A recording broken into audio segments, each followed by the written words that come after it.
Bonjour.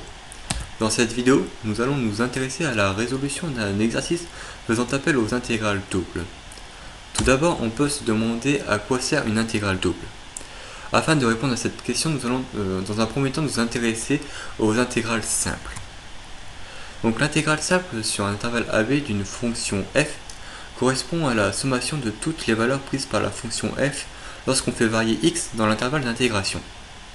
Une intégrale simple représente ainsi l'aire comprise entre la courbe de f et l'axe des abscisses. Cette aire peut être positive mais aussi négative. Si on s'intéresse au cas de la fonction sinus, sur l'intervalle 0π, la fonction est positive, c'est-à-dire au-dessus de l'axe des abscisses, donc l'intégrale de 0 à π de la fonction sinus est positive.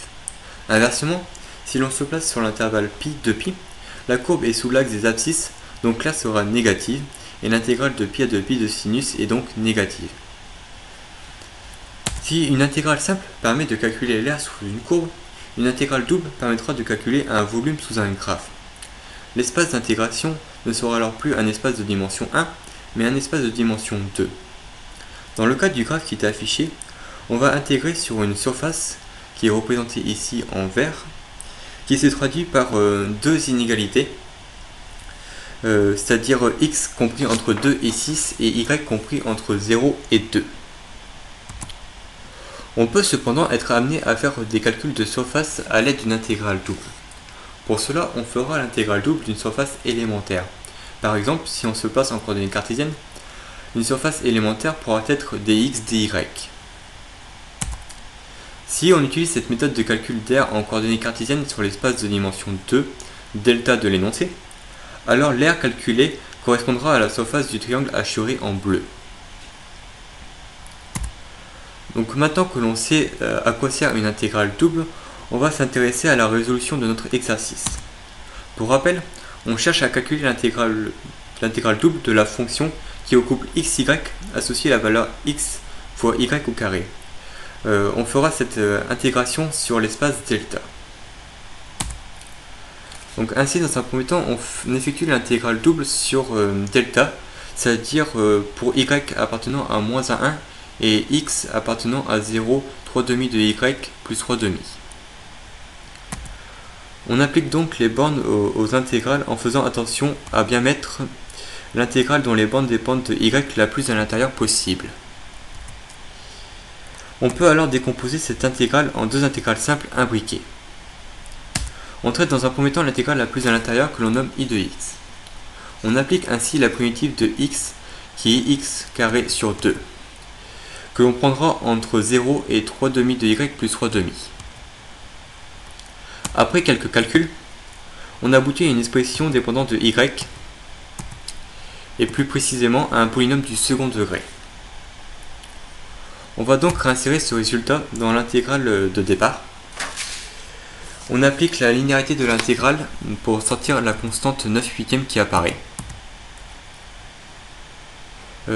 Puis donc on calcule la primitive du polynôme de degré 4, ce qui nous donne un polynôme de degré 5, que l'on va prendre entre moins 1 et 1. Après quelques calculs, on aboutit à une fraction qui, après donc simplification, nous donne le résultat i égale 6/5. On va donc revoir ensemble les différents points de la méthode utilisée. Donc dans un premier temps, il faut regarder sur quel intervalle on intègre. Puis considérer l'intégrale double comme l'imbrication d'une intégrale simple dans une autre. Traiter l'intégrale la plus imbriquée en premier, c'est-à-dire celle dont les bornes dépendent d'une variable qui est aussi une variable d'intégration. Ici, la variable d'intégration était y. Résoudre cette intégrale, remettre le résultat dans l'intégrale de départ, puis de nouveau résoudre l'intégrale simple ainsi obtenue. Il ne reste plus qu'à voir les notions les plus essentielles à retenir. Il y a donc dans un premier temps la linéarité de l'intégrale qui permet de se ramener à des intégrales plus petites. Ensuite, il y a le calcul de primitives et notamment celle des fonctions puissance très utile quand on intègre un polynôme. Finalement, on a la positivité de l'intégrale qui donne le signe de l'intégrale lorsqu'on intègre une fonction positive ou négative sur un intervalle AB. En utilisant la positivité de l'intégrale dans notre exercice, on peut ainsi vérifier le signe du résultat obtenu et éviter des erreurs de signe liées à des erreurs de report ou de calcul. Ainsi, on sait que l'intégrale I de x est positive car x est supérieur ou égal à 0 sur l'intervalle d'intégration, de même que 3 demi de y plus 3 demi est supérieur ou égal à 0 lorsque y varie entre moins 1 et 1. De plus, comme y carré sera toujours positif, le produit I de x et de y carré le sera. I est donc l'intégrale d'une fonction positive entre moins 1 et 1, où moins 1 est bien plus petit que 1.